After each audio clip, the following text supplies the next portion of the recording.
Bienvenidos a Esperanza Viva. Hoy damos inicio a una serie que transformará tu forma de ver la vida y la fe, las bienaventuranzas. Comenzamos con una poderosa enseñanza de Jesús. Bienaventurados los pobres en espíritu. ¿De qué habla realmente esta bienaventuranza? Acompáñanos y permite que Dios hable a tu corazón a través de esta palabra. Mateo capítulo 5, versículo 3. Vamos a ponernos de pie y vamos a darle lectura todos juntos. Bienaventurados los pobres en espíritu, porque de ellos es el reino de los cielos. Pueden tomar su lugar, hermanos. Cuando Jesús sube al monte, a este monte, hermanos, no solamente está dando una enseñanza, prácticamente, hermanos, en este versículo, ¿verdad? Se está inaugurando un reino.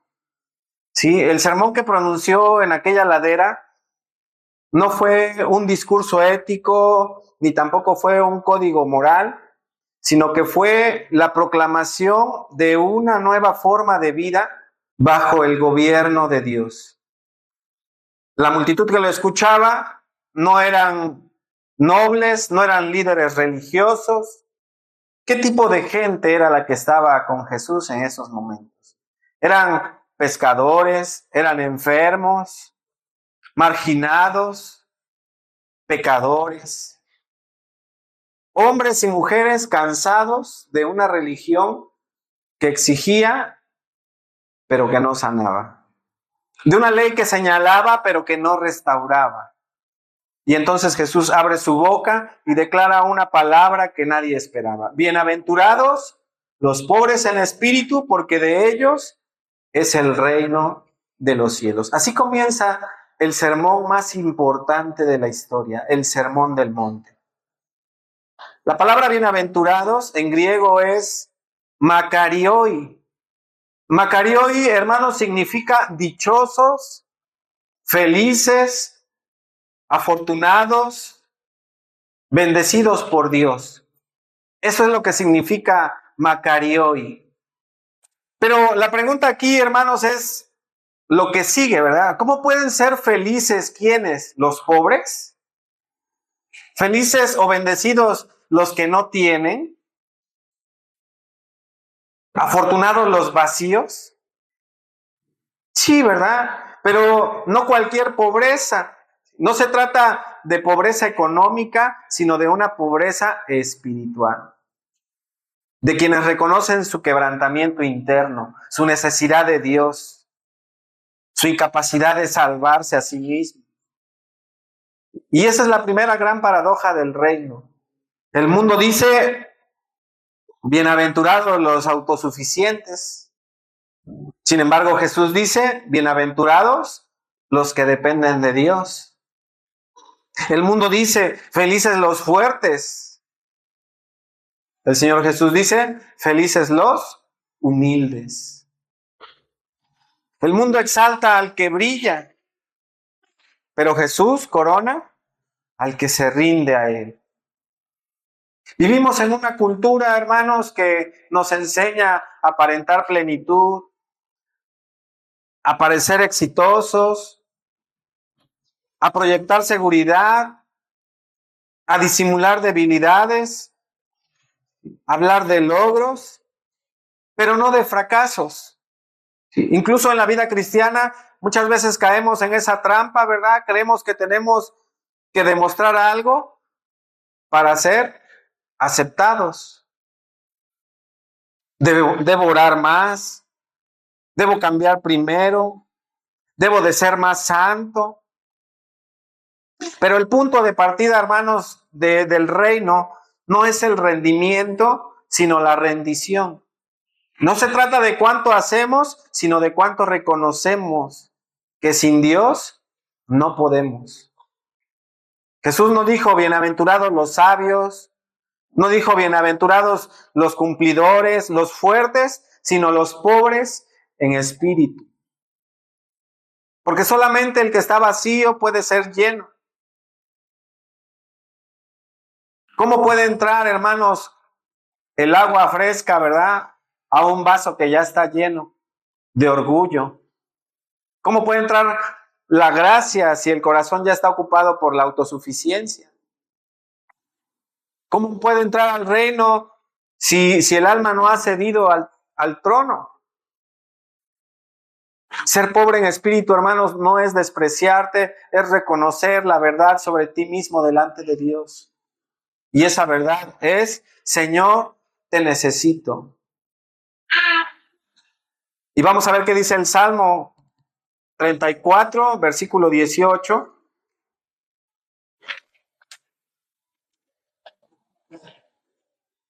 Salmo 34, versículo 18. Si alguien lo tiene, se puede poner de pie y lo puede leer. Salmo 34, 18. Y si no, lo puedo leer yo también. Cercano está el Señor a los quebrantados de corazón y salva a los contritos de espíritu. Cuando Jesús dice, ¿verdad?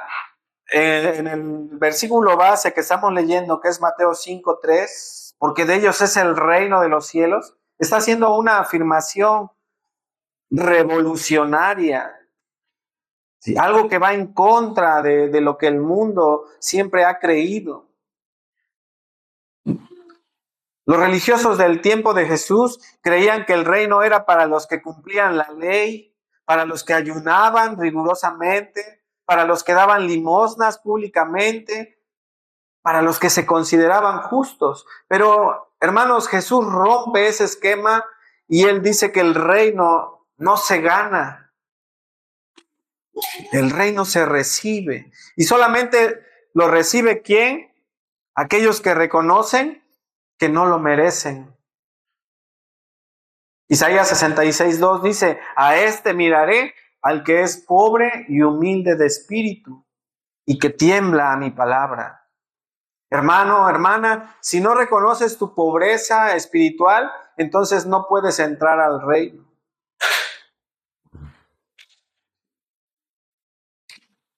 Podemos saber de teología, ¿verdad? Podemos saber mucho de teología. Podemos tener una Biblia subrayada de Génesis, Apocalipsis. Puedes tener años en la iglesia, pero si tu corazón aún está lleno de ti mismo, el reino no tiene dónde entrar. Y esta bienaventuranza, hermanos, es la puerta. Sin esta, ninguno de los demás que siguen del versículo 4 en adelante tiene sentido.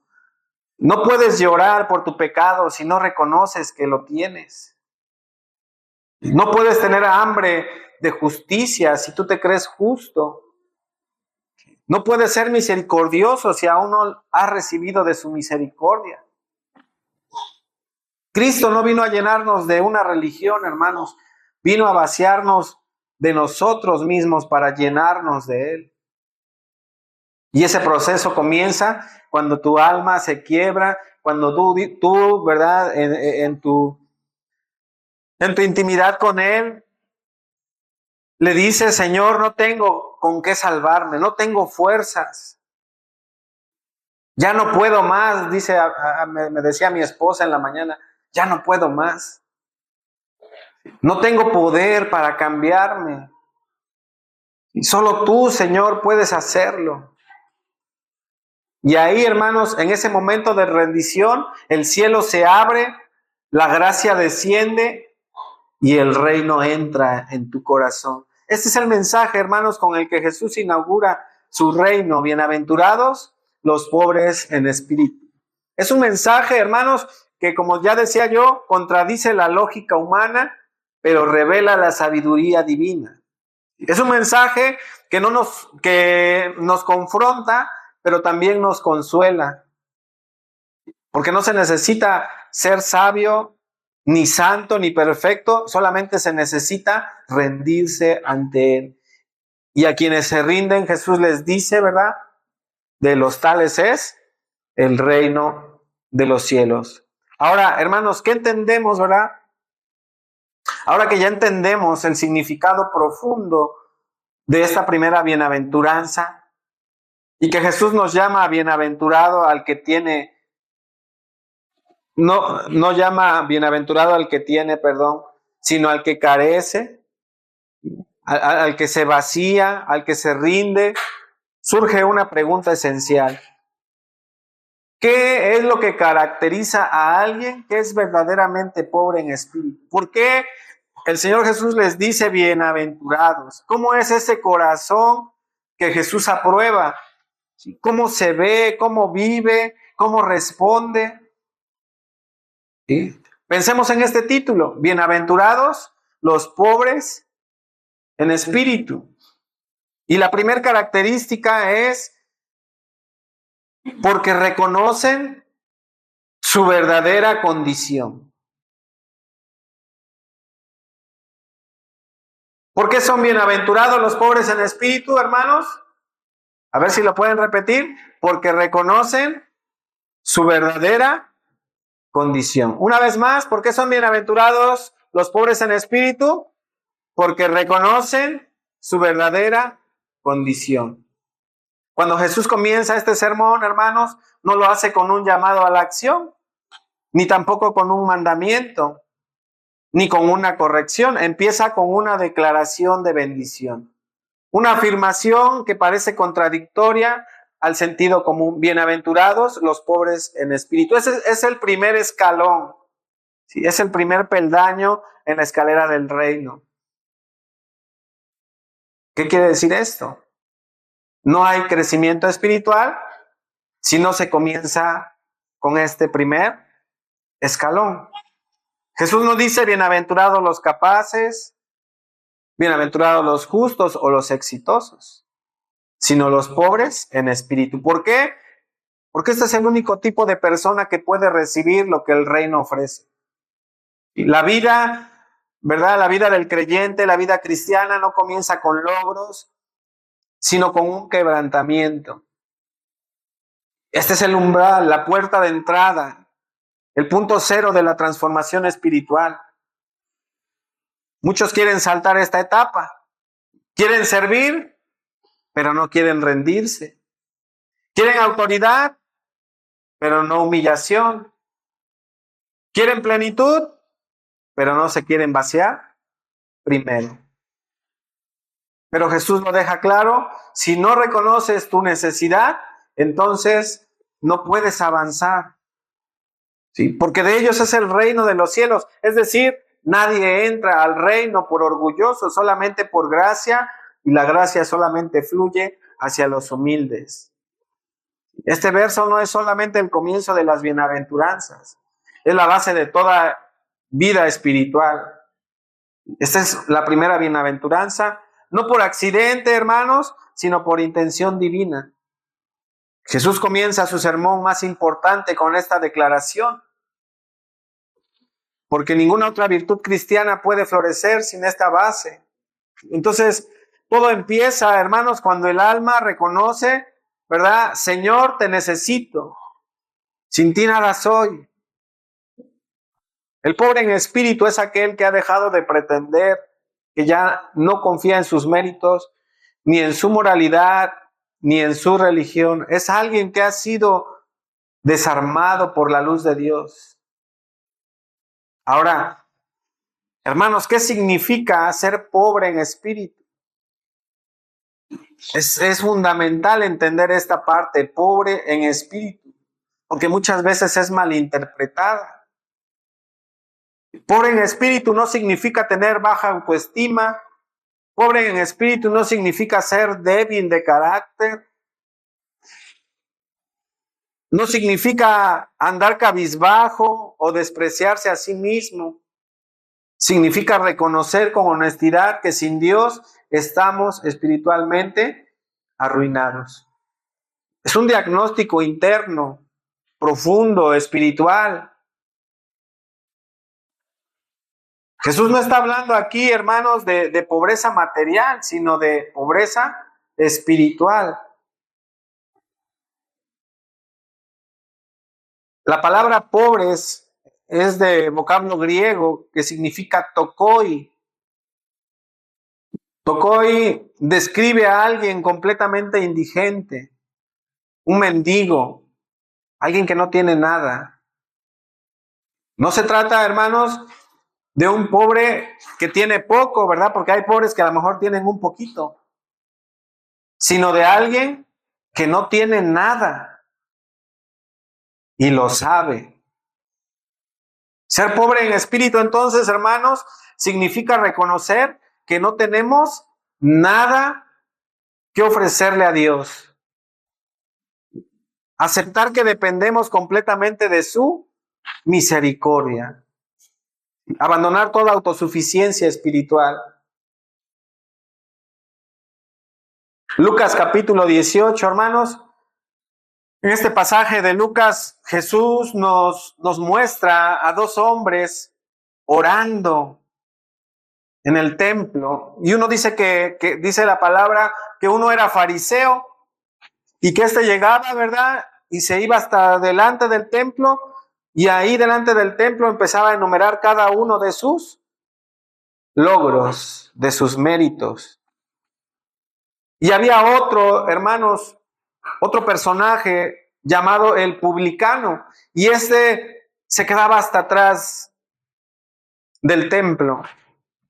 Y dice que este se golpeaba el pecho reconociendo su indignidad y le decía en su oración: Dios, ten misericordia de mí, pecador.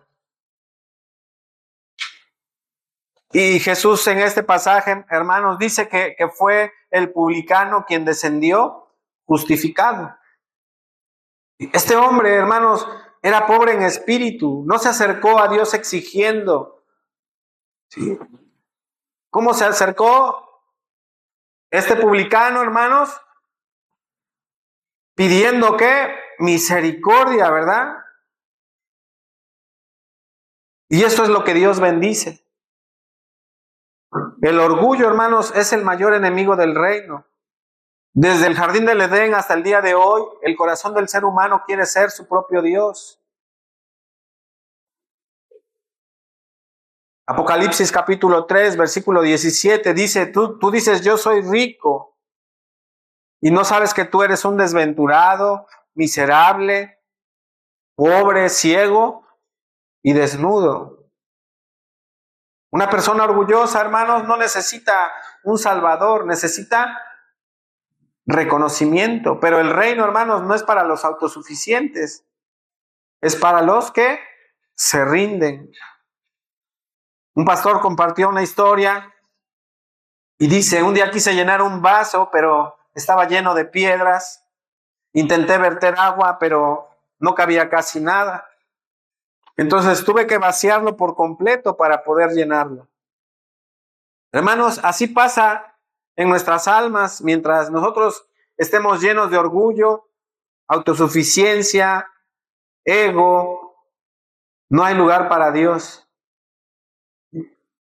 O si hay, lo ponemos hasta lo último, ¿verdad? Pero cuando reconocemos nuestra pobreza espiritual, el Señor nos llena con su gracia. Pobre en espíritu, hermanos, no significa autocompasión, ni tampoco inseguridad, ni tampoco pasividad. Significa que nuestra fuerza no está en nosotros, sino en Cristo. Quisiera que fuéramos a 2 de Corintios capítulo 12.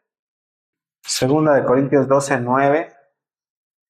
Dice, y me ha dicho, bástate mi gracia, porque mi poder se perfecciona en la debilidad. Sí. Es decir, Dios no se revela al fuerte, ¿verdad? Que se cree suficiente, sino ¿a quién? Al débil, que lo busca con todo su corazón. Hoy en día, hermanos, muchos buscan una espiritualidad que los exalte. Tú puedes, tú vales, confía en ti mismo. Pero el Evangelio comienza diciendo, tú no puedes, pero Cristo sí. La verdadera vida cristiana, hermanos, inicia cuando se acaba la nuestra, ¿sí? Y dejamos que Cristo viva en nosotros. ¿Cómo saber, hermanos, si somos pobres en espíritu? Hagámonos estas preguntas. ¿Me acerco a Dios con gratitud o con exigencias? ¿Reconozco mis debilidades o las disfrazo? ¿Dependo del Espíritu o de mi esfuerzo personal? La pobreza en espíritu, hermanos, se nota no en cuánto lloras, sino en cuánto dependes de Dios. Y vean, hermanos, ¿qué hace Dios con los pobres en espíritu?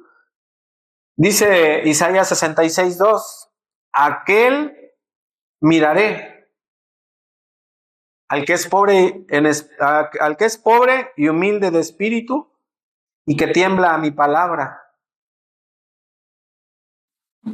Y Salmo 66:2. El versículo que leímos del Salmo 34:18, cercano está el Señor a los quienes, a los quebrantados de corazón. Dios mira, habita, llena y exalta al que se reconoce vacío. El reino de los cielos es para ellos, hermanos. El poder es para ellos.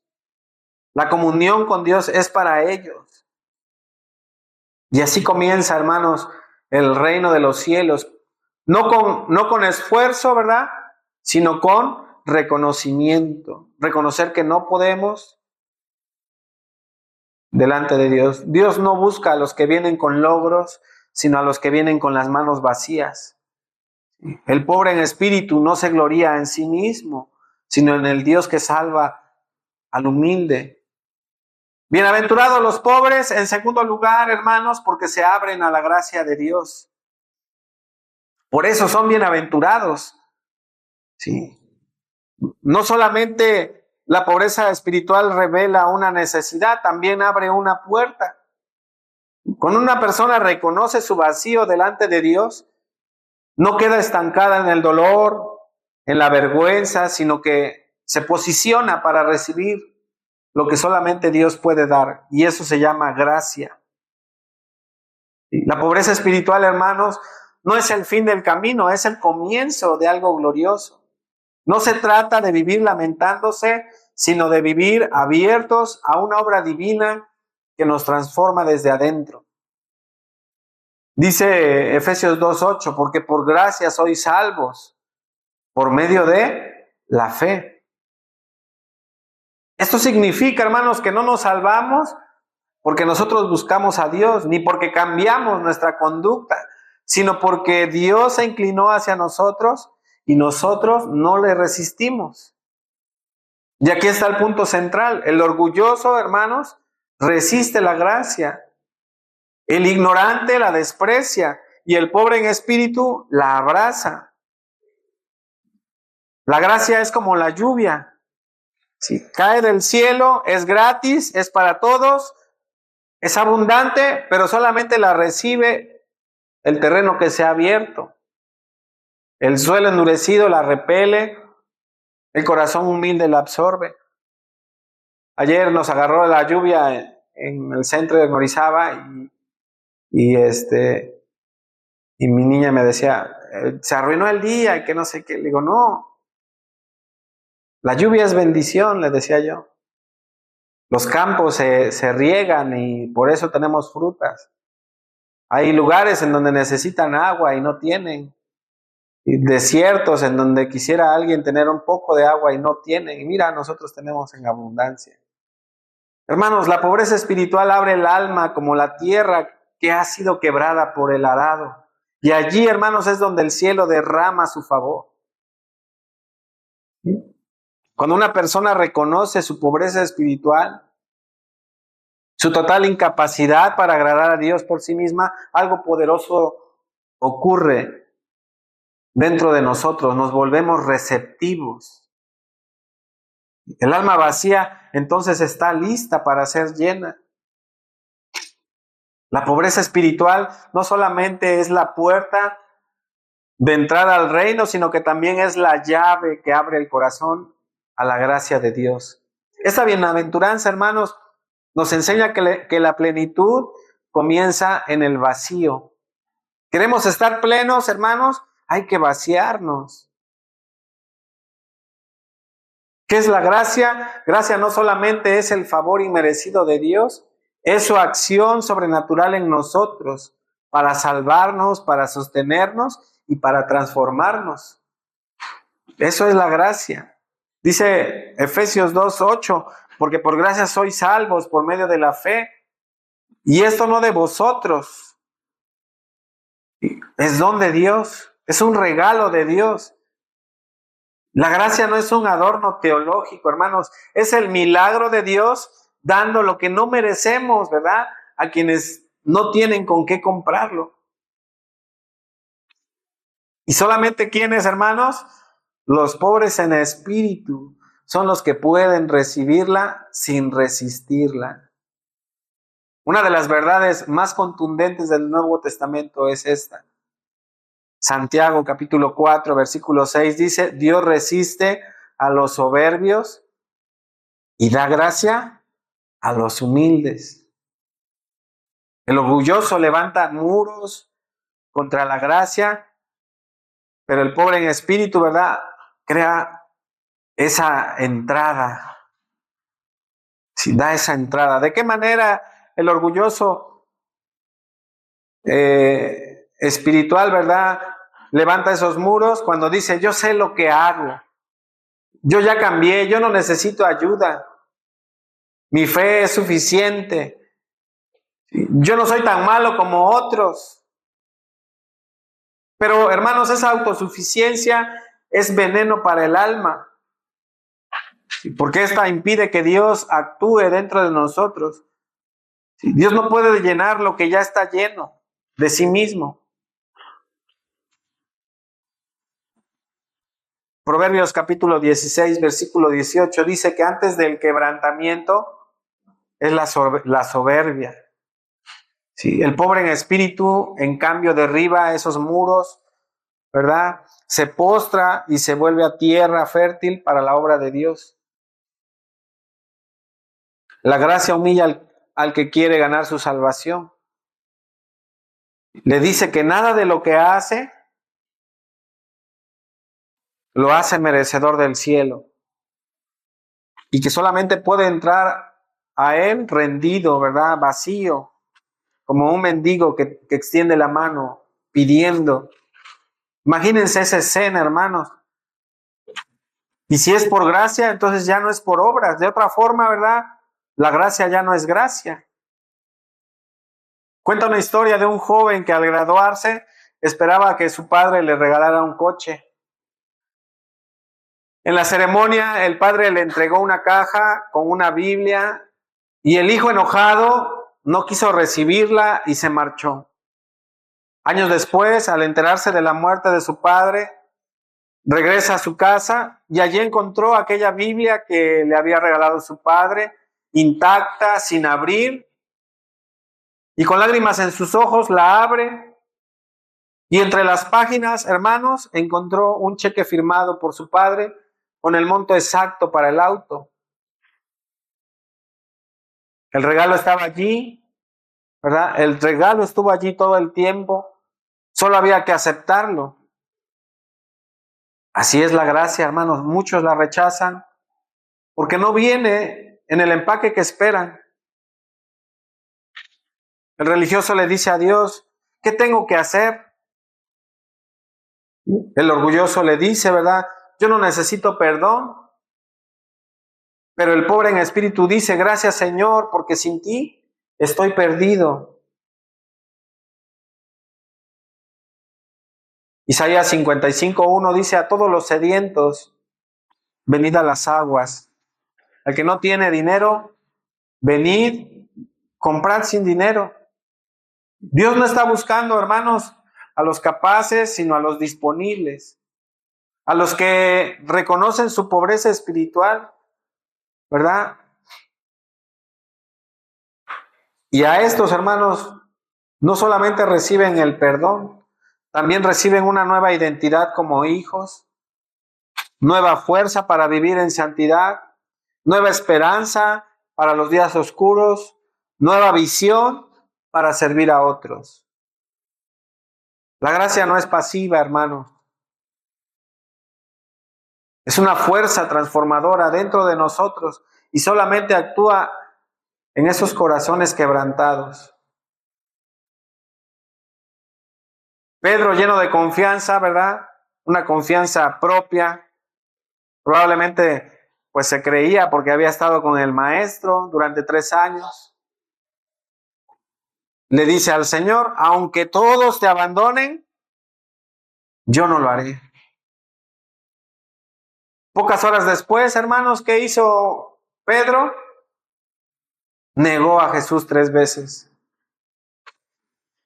Pero fue en su momento más bajo, hermanos, ¿verdad? Fue allí, en su quebrantamiento, donde Pedro se abrió a la gracia restauradora de Jesús. Después de su resurrección, Jesús no lo rechazó.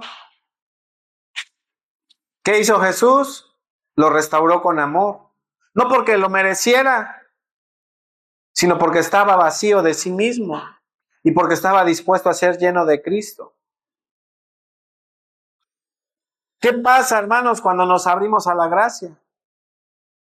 Dejamos de vivir en condenación y comenzamos a caminar en libertad. Dejamos de intentar demostrarle algo a Dios y empezamos a confiar en su obra. Dejamos de compararnos con otros y nos enfocamos en su propósito. Dejamos de temer el rechazo porque hemos sido aceptados en el amado. Un hombre vivió años atado a las drogas, su vida era un desastre, había perdido a su familia, había perdido su trabajo y había perdido su dignidad.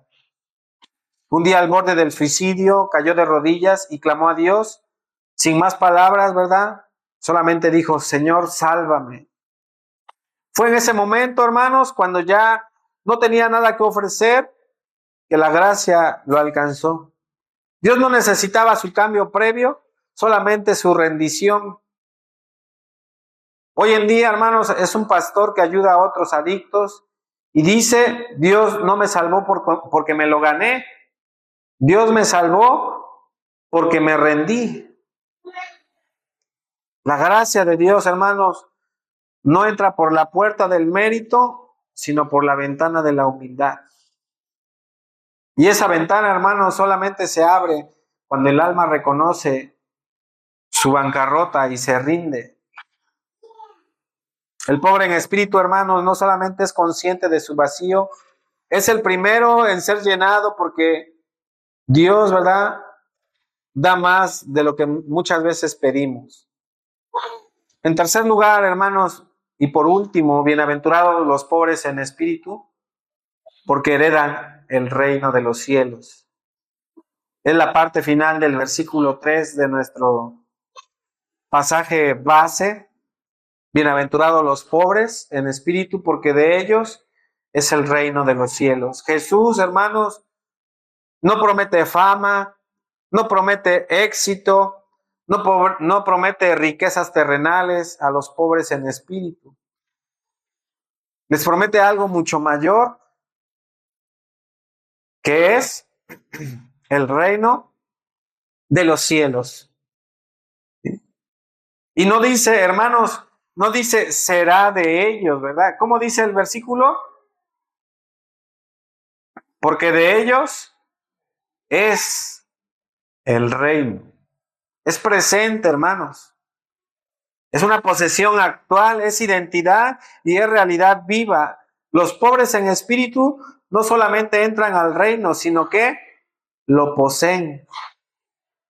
El reino les pertenece, no como dueños absolutos, sino como herederos adoptados por su gracia. Romanos 8:17 dice, y si hijos, también herederos, herederos de Dios y coherederos con Cristo. En Mateo, hermanos, la expresión reino de los cielos aparece más de 30 veces. No es un lugar, sino es un gobierno espiritual. Es la autoridad de Dios establecida en el corazón de todo creyente, de todo cristiano, de todo hijo de Dios. He mencionado en las prédicas anteriores que las bienaventuranzas son las características que como hijos de Dios, cada uno de nosotros debemos tener. Y esta, ¿verdad?, como ya lo hemos mencionado, es el principio de estas bienaventuranzas. Es la autoridad de Dios establecida en el corazón del creyente y que se manifestará en plenitud cuando Cristo regrese. El reino de los cielos, hermanos, es el reinado de Dios sobre quienes se rinden a Él. Es justicia, es paz, es gozo en el Espíritu Santo. Es la cultura celestial obrando aquí en la tierra, en medio de un mundo que lo desconoce. Los pobres en espíritu, al vaciarse de su autosuficiencia, le ceden el trono de su vida a Cristo y por eso reciben su reino en el alma. Jesús nos dice, hermanos, que el reino de los cielos es para los religiosos, ni tampoco es para los sabios, ni para los valientes, sino de los pobres en espíritu. ¿Por qué? Porque el reino, hermanos, no es una recompensa, es un legado de gracia. Y solamente los que se saben necesitados pueden recibirlo. Vayan a sus Biblias en Mateo capítulo 18, versículo 3.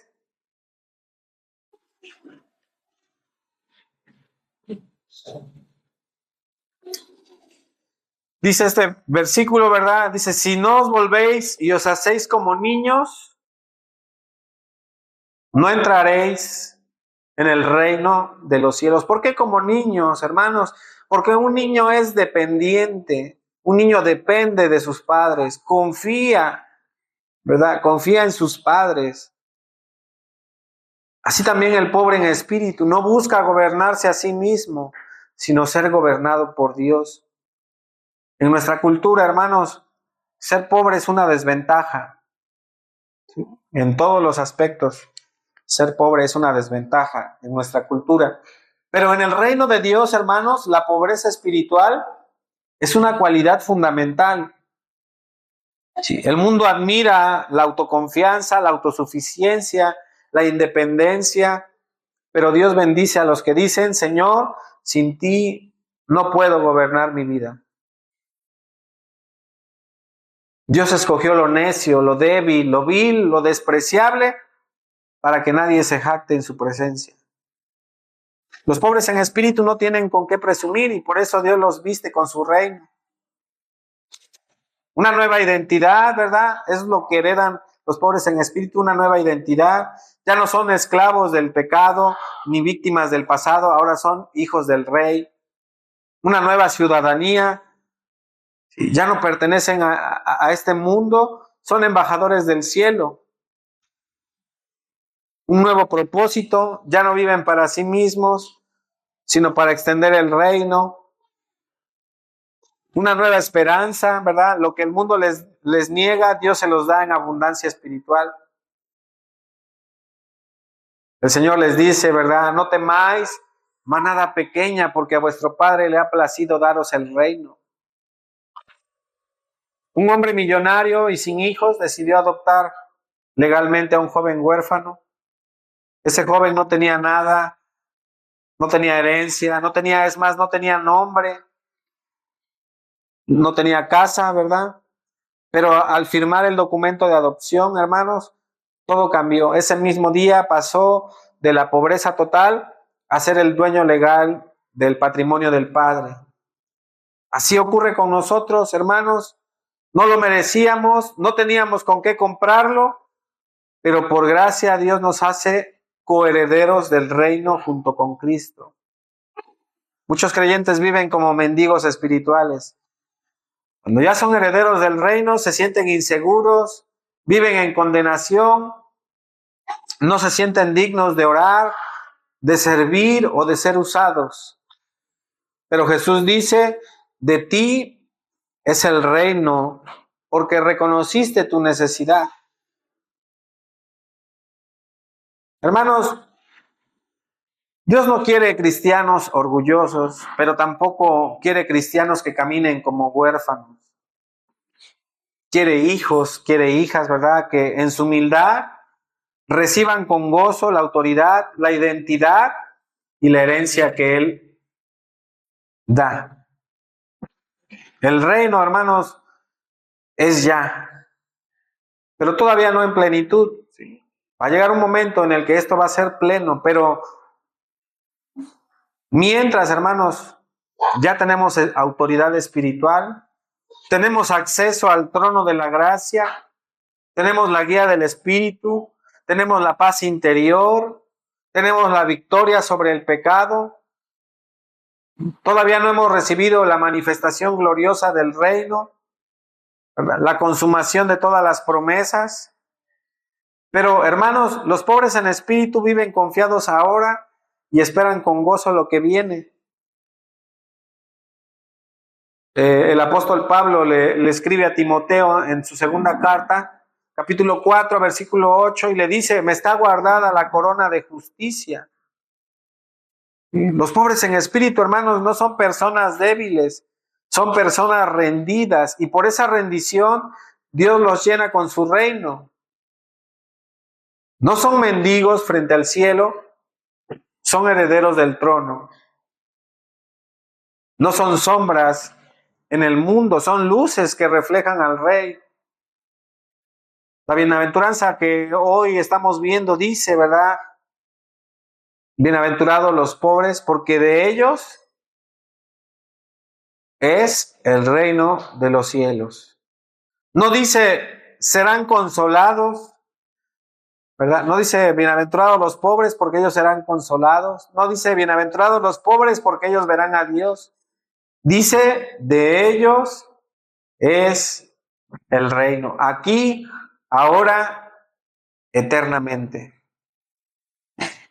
Jesús no comienza el sermón del monte exaltando a los sabios, a los poderosos, sino a los pobres en espíritu. Y nos dice que son bienaventurados, es decir, profundamente felices, aprobados por Dios y portadores de su bendición. Estos son los tres aspectos, hermanos, de este versículo 3. ¿Por qué son bienaventurados los pobres en espíritu? Porque reconocen su verdadera condición. Ya no se escudan en su justicia, ya no se escudan en sus logros. Reconocen su bancarrota espiritual, dejan de fingir y se postran con sinceridad ante Dios, diciendo: no tengo nada que ofrecerte, Señor, aquí estoy. Segundo, porque se abren a la gracia de Dios. Su vacío se convierte en un espacio para que Dios lo llene. No se resisten, no se justifican, sino que se rinden. La gracia fluye allí, hermanos, donde hay humildad y empieza a sanar, empieza a transformar y empieza a levantar. Y tercero, porque heredan el reino de los cielos. No como una promesa, ¿verdad?, futura solamente, sino como una realidad presente. Ya no son esclavos, sino son hijos. No mendigos, sino herederos. Han cedido el trono de su alma a Dios y ahora viven bajo su gobierno con gozo, identidad y esperanza eterna. Hermanos, ser pobre en espíritu no es una debilidad, ¿verdad? Es la mayor puerta de bendición. Es el comienzo del verdadero discipulado. Es el cimiento de una vida que agrada a Dios. El reino, hermanos, no le heredan los fuertes, sino los rendidos. Les quiero invitar, hermanos, a que hagamos una oración final. Cierren sus ojos unos momentos.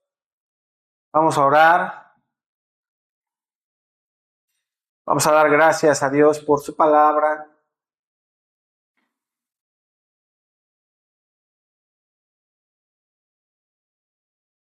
Bendito Dios y Padre Celestial, hemos visto en esta hora que tú no te impresionas, Señor, con títulos, no te impresionan las obras que nosotros hagamos, ni tampoco las palabras elocuentes que salgan de nosotros, sino los corazones que son sinceros. Hoy, Señor, reconocemos nuestra pobreza espiritual. No tenemos, Señor, justicia propia. No tenemos fuerzas suficientes ni sabiduría que nos alcance. Te necesitamos, Señor. Vacía nuestras vidas. Saca de nosotros, Señor, ese orgullo. Derriba nuestras máscaras, Señor, y llévanos al lugar donde podamos rendirnos del todo delante de ti. Haznos pobres en espíritu, Señor, para que seamos ricos en tu presencia. Te necesitamos, bendito Dios.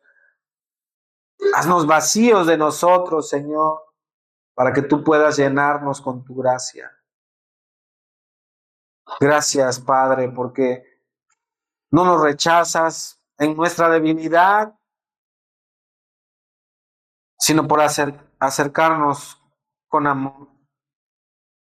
Gracias, Señor, por llamarnos herederos, por darnos tu reino, Señor, que no merecemos, ese reino espiritual que recibimos por fe. Haznos vivir con humildad, oh Dios, con dependencia, con gratitud. Que esta palabra, Señor, no quede, Señor, en papel, no quede, Señor, en el oído solamente, sino que baje a nuestro corazón y transforme la manera de vivir de cada uno de nosotros. Que transforme nuestras formas de pensar, Señor, nuestra forma de hablar y nuestro servicio hacia ti. Porque tuyo es el reino, oh Dios, y a ti sea toda la gloria. En el nombre de Cristo Jesús. Amén. Esperamos que esta prédica haya sido de bendición para tu vida y que la palabra de Dios haya hablado a tu corazón.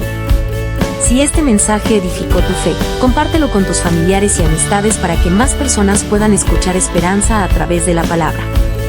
No olvides suscribirte al canal y activar la campanita para seguir recibiendo más enseñanzas bíblicas. Gracias por acompañarnos en Esperanza Viva. Dios te bendiga, y nos vemos en la próxima.